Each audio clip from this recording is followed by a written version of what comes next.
Acá estamos, buenos días para todos, buenos días para Infobae TV, buenos días Willy, gracias por, como siempre, por acompañarnos en este espacio de, no sé qué, de reflexión sobre la Argentina de hoy. Sí, señor, buen ¿Estás día. bien? Sí, muy bien, muy bien. Bueno, vamos a hablar de 4 temas. Vamos a hablar de los últimos episodios de violencia de la Argentina, es decir, una instancia superior al de la inseguridad.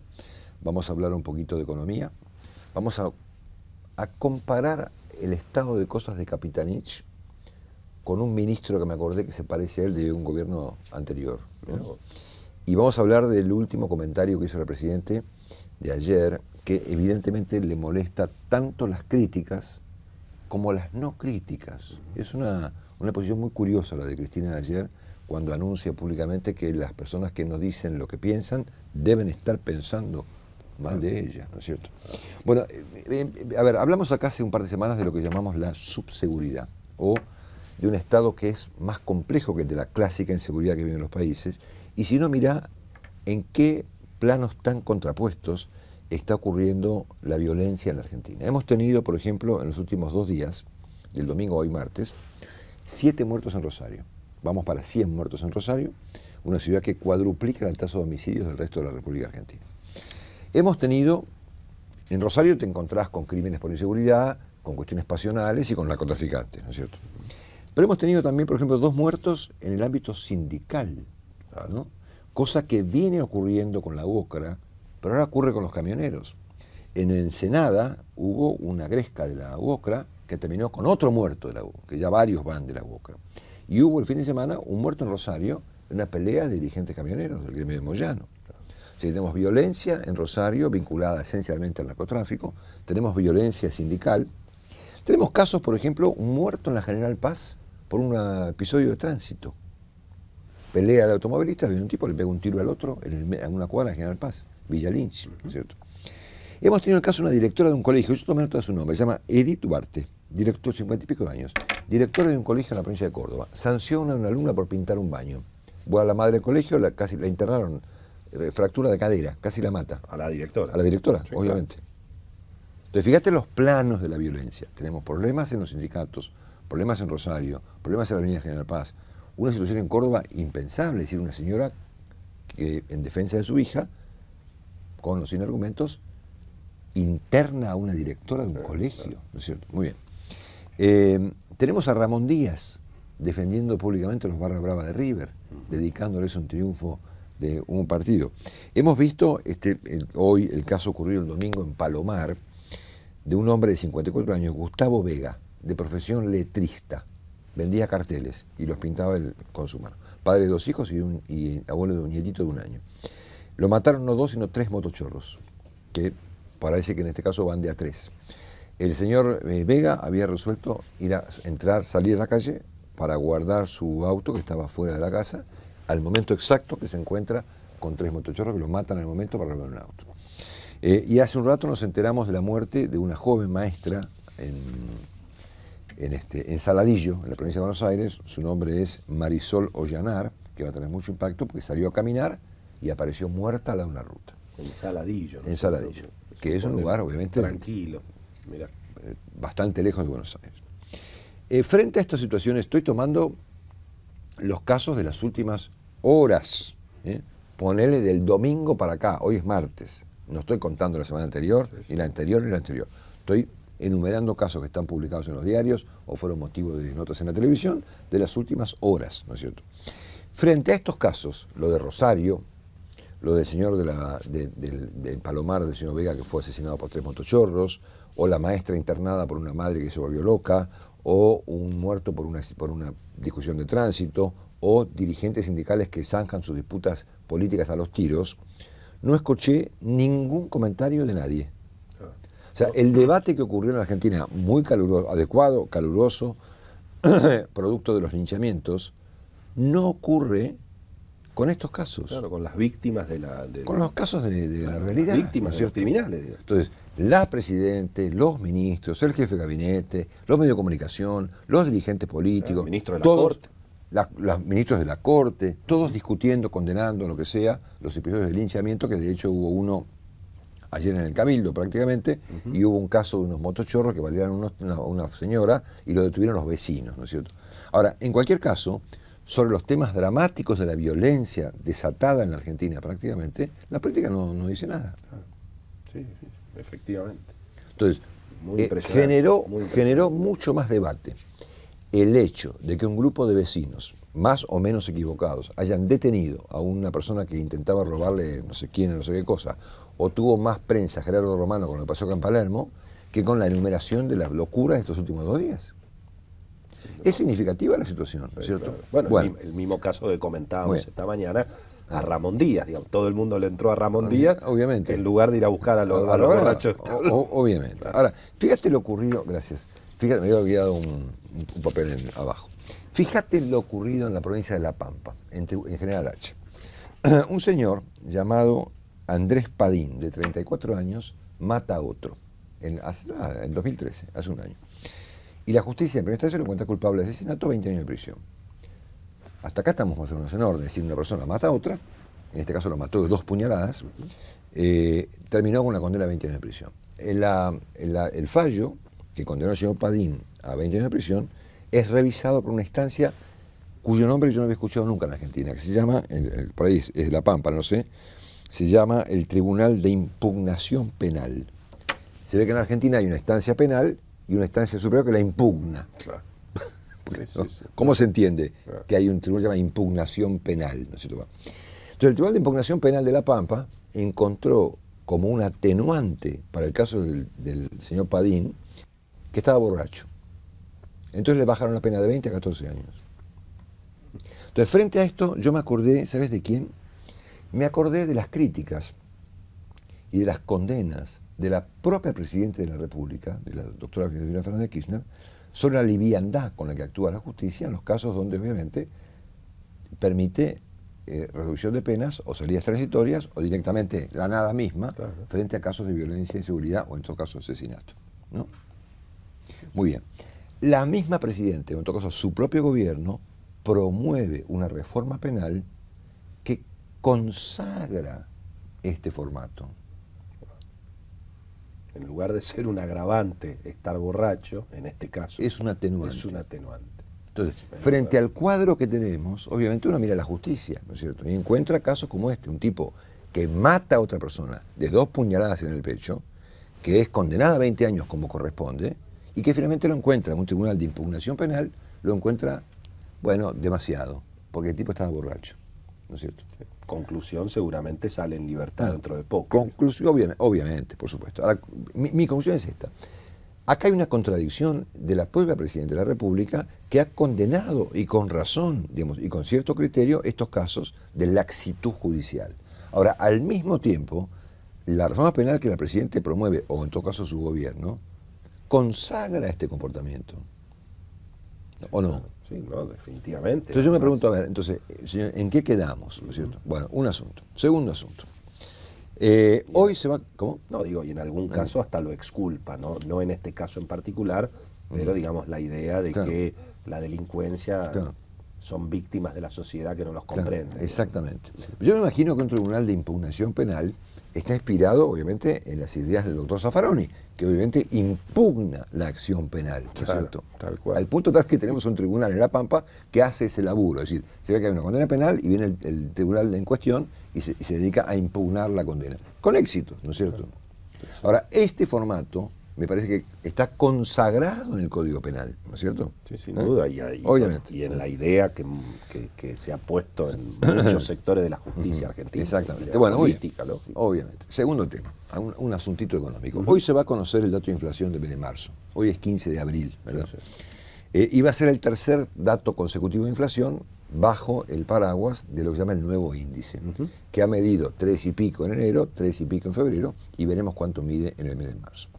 Al mismo tiempo, y no somos testigos, porque lo escuchamos, del entusiasmo enorme que hay en el mundo financiero de la República Argentina como consecuencia de diversos factores. Por ejemplo, del comportamiento del Banco Central o del hecho de que las encuestas marcan que, claro, o Sergio Massa, o Daniel Scioli, o Mauricio Macri, o Hermes Wiener, o Julio Cobos serán eventualmente el próximo presidente de la República, y la Presidenta termina finalmente, eventualmente, beneficiada por la expectativa económica que falta poco para que se vaya. producen sus sus sucesores. ¿No es cierto? Sí. Te diría más eso okay. que la situación macro. Ayer me decía hay menos un entusiasmo. experto financiero de la Citi, me decía, mira, nosotros no estamos mirando nada de lo que vos hablás del hoy. Claro. Estamos mirando el 2016. ¿No es cierto? Bueno, sí. Pero en cualquier caso, estamos con este escenario, ¿no es cierto? Hay un entusiasmo financiero monumental con las tasas, con los bonos, con una montaña de cosas. Sí, cortísimo plazo. Y hoy se va a conocer la tasa de inflación, que el INDEC va a decir que será, no sé, 2 y pico, vaya uno sabe, lo que sea. Pero escuché este dato. Esto es el último informe que elabora todas las semanas el doctor De Pablo, ¿no es cierto? Que él tiene la enorme gentileza de enviarme todas las semanas y que yo leo con mucha atención. Escucha este dato que pone en una cosa que se llama semáforos, semáforo rojo, claro, ¿no es cierto? Claro. Durante el primer trimestre de 2014, los precios del consumidor aumentaron 57%, equivalente anual, según el estudio del doctor Melconian y Santangelo. 62% según Graciela Bebacqua y 72% según Fiel. Claro. Anualizando, lógico, anualizando el comportamiento. Anualizada de este trimestre estaría dando entre, vamos a ponerlo así, entre 57 y 72% anual, ¿no es cierto? Vamos a tomar un promedio 55, para ser suave. Lo que quiera, Al mismo tiempo, en la sección claves, el doctor De Pablo escribe: el gasto público corriente aumentó 46%, tanto entre febrero de 2013 y febrero de 2014, como comparando los 2 primeros bimestres de este año, del año pasado. En tanto que el gasto público primario subió 40.2 y 42.6 respectivamente, neto de intereses o no. Entonces yo, frente al entusiasmo que admito que está bueno y que es mejor que exista a que no exista, y frente al hecho de que el INDEC está por lo menos reconociendo alguna tasa de inflación un poco más real, yo me pregunto, y me pregunto, te diría, Willy, casi desde el desconocimiento, pero me imagino que es una pregunta válida. Esta tasa de inflación, que oscila en el 50% anual, ¿no es cierto? Este nivel de aumento del gasto, que oscila en el 40% de aumento anual, con 70% financiado con la maquinita. Porque la recaudación sube al 30% y el gasto va al 42%. Exactamente. 45%. Y yo les juro que no tengo intención de escupirle el asado a nadie que está ganando hoy en Argentina mucha guita en la estima financiera. Yo me pregunto, ¿esta tasa de inflación y este nivel de gasto es compatible con un tipo de cambio fijo? Y no, definitivamente no. Ok. Entonces, debo aclarar, porque viste, acá tenés que aclarar siempre algo, que yo estoy de acuerdo con que devaluar no es solución de nada. Al contrario, siempre y cuando la tasa de inflación sea razonable y la tasa de crecimiento del gasto sea razonable. No, pero además, Marcelo, la devaluación se hace todos los días cuando se imprimen billetes sin respaldo. Claro. Entonces, la devaluación después se reconoce o no se reconoce. Hoy estamos con un dólar anestesiado, pero la devaluación se sigue acometiendo. Entonces, ¿qué estoy viendo yo acá siendo que no soy un economista? Que el gobierno está imprimiendo a pavo, que finalmente reconocen la tasa de inflación, pero no actúan para bajarla. Vamos a ver si la siguen reconociendo desde hoy a la tarde. Y se fija el tipo de cambio, digamos, como lo llama un ancla antiinflacionario. Claro, porque es lo único que hay. Este esquemita, digamos, colapsó en enero. Claro. O sea, este mismo formato, estando hoy en el mes de abril, hace 3 meses tuvo un colapso, ¿no es cierto? Entonces yo comparto la idea de que devaluar no es el modo. Y la comparto, por ejemplo, con el jefe de gabinete, que piensa de lo mismo, digamos. Ahora, te lo tomo, siempre y cuando la tasa de inflación se modere. Lógico. ¿No es cierto? No te digo que la bajen a 3, que la atenúen, que vaya yendo hacia la baja, ¿no es cierto? Y que el nivel de gasto no siga subiendo al 40 anual. Claro, que vaya yendo hacia la baja de verdad. Bueno, entonces tenemos. No de mentirita, digamos. Exactamente. ¿no? Porque por ahí, a partir de ahora, entramos otra vez en un INDEC que cuenta una inflación que no es la verdad. Bueno, entonces, hasta acá tenemos una contradicción entre el presidente y sus dichos y sus hechos en materia de seguridad, y un interrogante que nada, simplemente lo dejo planteado en términos de que hay algo que nos cierra acá. No, es claramente una situación inconsistente. Ojalá dure. Sí, ¿no? claro, ojalá puede durar. Porque mientras dure, hay mucha gente que le va a bomba, digamos. Pero nada, simplemente me parece que alguien tiene que marcar esta inconsistencia colosal que hay entre estos 3 datos. La tasa de inflación muy elevada, el nivel de gasto creciendo de manera muy elevada, y un tipo de cambio fijo. Sí, no hay tanta gente a la que le va bomba, Marcelo, porque para mantener esta situación tenés que mandar la tasa de interés a las nubes y eso afecta a la gente que está endeudada, afecta a las empresas, afecta a la economía real. Los niveles de empleo son malos. Exactamente. O sea que no hay tanta gente a la que le va bomba. No, por supuesto, me refiero a que le bomba a los que hacen... Sí, al circuito financiero, por supuesto. Bueno, muy bien. Vamos a hablar un segundo de Capitanich. Ayer escribió Román Lechmann en su página de internet que Jorge Capitanich presentó su renuncia indeclinable, cansado de litigar con la Cámpora y con Cristina. Muy bien. Que esa renuncia se presentó, que no se formalizó en los hechos, pero según Román Lechmann, esto va a terminar ocurriendo. Obviamente, Capitanich negó esto esta mañana de modo bastante enérgico, acusando a la prensa, los intereses, las corporaciones, lo típico, digamos, ¿no? A ver, yo tiendo a pensar que Román Lechmann tiene razón, digamos, lo conozco bien a Román, es un periodista muy informado, y me imagino que lo que ha dicho debe tener más que una fuente y más que un fundamento. Pero me puse a pensar en Capitanich, ¿no? Y me parece que él está enfrentado a un dilema que los acá llamamos clásicos, ¿no es cierto? Que es el enfrentamiento entre sus convicciones y su nivel de responsabilidad. Y eso es un dilema muy clásico en muchos hombres que ocupan lugares importantes en el poder, que muchas veces no comparten lo que hace su propio gobierno. Claro, a mí se me ocurre, ¿cuál es la lógica frente a este episodio? Bueno, criticarlo, decir, bueno, ¿por qué no te vas? ¿No es cierto? Pero fíjate que la política no piensa así. O sea, este razonamiento que tenemos las personas comunes y corrientes, digamos, no aplica en general para los dirigentes políticos que tienen otra forma de ver las cosas, ¿no? Entonces, hay mucha gente que rodea a Cristina, que no piensa como Cristina y no se va. En algunos casos, pues decir, bueno, mira, no se va porque afana, bueno, puede ser, ¿no? Ahora hay gente que por ahí no afana, ¿entendés? Y que se queda igual, o que dice compartir cosas que no comparte. Entonces yo me acordé, ¿sabes de quién? Para comparar el momento de Capitanich, me acordé de Cavallo. No porque Capitanich y Cavallo piensen igual, obviamente, piensan diferente, y piensan probablemente muy diferente, lo que sea. Pero sí se me ocurrió compararlos en su rol político, digamos, ¿no? Cavallo creía que el líder, en aquel momento Menem, digamos, o luego de la Rúa, estaba en el centro de un tironeo, ¿no es cierto? Entonces, si el líder está en el centro, digamos, el líder está tironeado por sectores radicalizados, locos, corruptos, lo que quiera, y por sectores del mismo poder, más sensatos, razonables, equilibrados y serios, ¿no es cierto? Y que finalmente es cuestión de tironear, ¿no es cierto?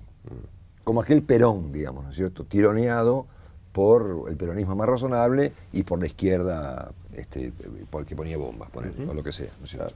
Entonces yo recuerdo que Cavallo veía a Menem, finalmente, como un tipo tironeable, ¿no es cierto? Por ejemplo, entre Jabrán y él, o entre Bauzá y él. Entonces Cavallo suponía que si él tironeaba más, Menem le iba a dar finalmente la razón y iba a triunfar sobre sectores que no coincidían con Cavallo. Lo mismo pasó con De la Rúa. Sí, claro. Cavallo creyó que él podía tironear de la Rúa para convencerlos de algo razonable, ¿no es cierto?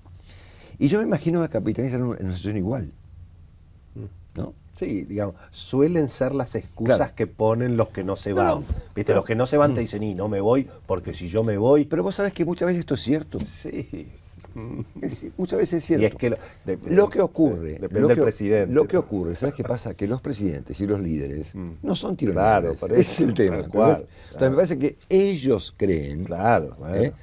Digo Cavallo porque es el primer ejemplo que me viene a la cabeza, pero debe haber 400 casos como este. Millones, de funcionarios que imaginaron que podían torcer al líder. Exactamente, claro. Entonces se cree en esa, para poder dormir, me quedo porque, exactamente. Porque soy importante. Esto es una pulseada, finalmente, entre, por ejemplo, vamos a poner, no sé si exactamente, pero vamos a ponerlo, entre la Cámpora y el peronismo. Y el peronismo, ¿no es cierto? Capitanich representa el peronismo y la Cámpora es la Cámpora. Y Cristina está en el medio de la Cámpora y el peronismo. Entonces, el sector que tironee más, que tire más de la cuerda, es que convence a Cristina de que se vaya más con el peronismo o más con la Cámpora. Lo que ocurre es que me parece que los líderes no cambian, ¿no es cierto?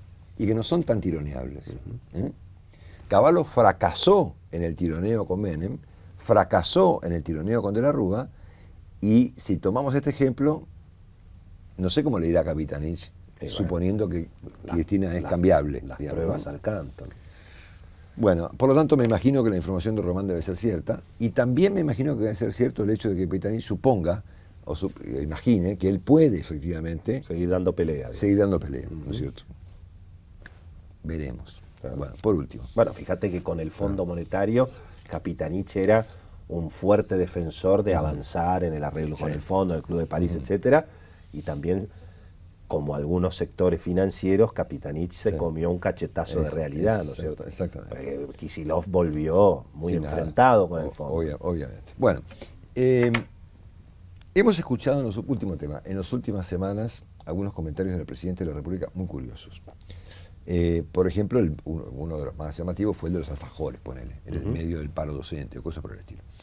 De las definiciones curiosas del presidente, yo encontré que la de ayer, que no fue por cadena, fue de las más llamativas de todas, porque es evidente que al presidente le molesta la crítica, y ahora venimos a descubrir que le molesta también la no crítica, como que todo le molesta, ¿no es cierto? Si no, escuchemos este breve pasaje de un discurso de ayer de la Presidenta de la República. Estaba viendo una película que seguramente todos ustedes vieron, Lincoln, y uno veía a los demócratas subidos a las bancas gritando: yo quiero que los negros sigan siendo esclavos, y demás. ¿Ustedes vieron que algún diputado, porque vieron que acá no hay nadie de derecha, acá son todos del centro para la izquierda, no tenemos nadie de derecha? ¿Ustedes vieron que algún diputado de la oposición se levante y diga: yo no estoy de acuerdo con que le den a la gente, a los negros o a los morochos, que le den una casa, que le den una computadora, no estoy de acuerdo con esta política de derechos humanos porque creo que tienen que estar en libertad? Y yo sé que muchos lo piensan. Sé que muchos lo piensan, pero no se animan a decirlo. Bueno, creo que voy a hacer 4 observaciones, Willy. Sí, te veo con cara de azorado. Sí, claro. En la necesidad de encontrar adversarios, cuando el presidente no los encuentra, los supone, ¿no es cierto? Entonces, claro, se ve que no le alcanza con las personas que efectivamente formulan de modo explícito una crítica, sino que ella imagina que quienes no lo hacen también las tienen, solo que no lo dicen. Y lo compara esto en defensa de ellos, digamos, con los demócratas que hace 200 años, 180, vivían en favor de la esclavitud en la época de... Sí, el mundo evolucionó y sobre todo evolucionaron los Estados Unidos. Pero llama la atención que la Presidente necesite tener o imaginar que tiene más enemigos de lo que por ahí tiene, ¿no es cierto? A ver, el pensamiento promedio de los argentinos no está ni en un extremo ni en el otro. Hay gente que compartirá una cosa, gente que no compartirá la otra. ¿Cómo sacó 54% de los votos en año y medio? ¿No es cierto? Okay. Entonces, llama la atención este primer rasgo de Cristina respecto de que ya no le alcanza con tener críticos enfrente que se ve que le encantan, sino que imagina críticos hasta donde no los hay. Porque por ahí, si alguien no dice que no está de acuerdo con la asignación universal por hijo, no lo dice, pero en realidad de verdad lo piensa. A ver, vamos a ver mi caso, ¿no es cierto? Yo soy un crítico del presidente, pero no he dicho nada respecto de la asignación universal por hijo, no porque esté en contra, sino porque estoy a favor, ¿no es cierto? Entonces, me parece que entramos en una especie de delirio persecutorio, ¿no es cierto? Donde el presidente ve un crítico que dice, y ve otro crítico que no dice, pero ella se imagina lo que piensa. Sí, yo creo que es un mecanismo para descalificar a los críticos. En segundo lugar. Eso para mí es. Que no es nuevo. No es nuevo en la era Kirchner. Yo nunca vi un dirigente político que no quiera que alguien esté de acuerdo. Porque el dirigente político clásico, ¿qué hace? Trata de sumar, es decir, inclusive hasta de agradecer a la gente que comparte, no sé si todo, pero parte o lo que sea de una gestión de gobierno. Pero pocas veces hemos visto un presidente que no le guste que la apoyen, o que no le guste que alguien no la critique por un punto.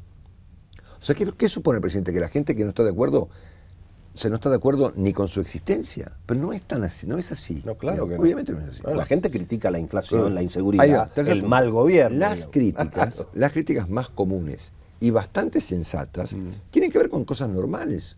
Por ejemplo, con la inflación, o por ejemplo con la inseguridad, o con las contradicciones del gobierno en esta materia. A ver, una presidenta que critica a los jueces porque sueltan presos, pero que al mismo tiempo manda una reforma penal que libera a los presos. Y flaco, ¿en qué quedamos? ¿Entendés? Y bueno, entonces son críticas básicas, ¿no es cierto? Y sí, pero para descalificar esa crítica, la presidenta dice, no es que hay inflación, hay gente que no me quiere y que además quiere a los esclavos y son genocidas y están con los militares. Esta es una historia que empezó en el 2003, Marco.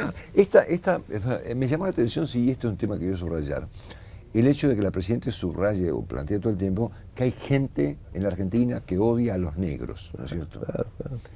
Mira que yo estoy conectado, soy una persona que anda por la calle, hablo con la gente, no uso vidrio polarizado, hablo con todo el mundo, voy a la farmacia. Yo no encuentro eso, excepto en Cristina, que es que en todo el tiempo subraya que hay en la Argentina un odio que me parece que no lo hay, ¿no es cierto? Claro. Bueno, y finalmente, y con esto me voy. Si la presidenta quiere encontrar gente que nos dice lo que piensa, que la hay, Sí, claro. o que dice una cosa y piensa otra, y hay un montón, ¿sabes dónde están? En el oficialismo. En su propio gabinete. Pero claro, entonces, a ver, los casos más llamativos que yo he encontrado de gente que dice una cosa y piensa otra, no está en la oposición, ¿eh? Porque la oposición, mal que mal, qué sé yo, más o menos dice lo que piensa. Habrá más serenos, los habrá más ofuscados, pero por lo general los críticos, opositores, periodistas que no comparten o lo que sea, dicen más o menos lo que piensan. Y si alguno se calla, no es porque no dice lo que, sino porque tiene miedo. Exacto. En algún momento. Claro. Muy bien. Pero donde efectivamente uno puede encontrar casos muy significativos de lo que ayer planteó la Presidente, es en su propio gobierno. Y los periodistas que tenemos contacto con legisladores, con jefes de bloques, con ministros, con gobernadores, con intendentes, todos ellos de un modo u otro integrantes del Frente de la Victoria, mamá, las cosas que dicen, ¿no es cierto? Y las cosas que cuentan. Entonces yo creo que la Presidenta en tren de, bueno, leer cerebros, digamos, y encontrar discrepancias sustanciales entre lo que se dice y lo que se piensa, yo en vez de mirar para afuera, miraría para adentro, Willy. Sí, claro, pero eso es lo más difícil. Me voy con esta idea. Será hasta el próximo martes. Nos vemos el martes. Y gracias por todo. Chao.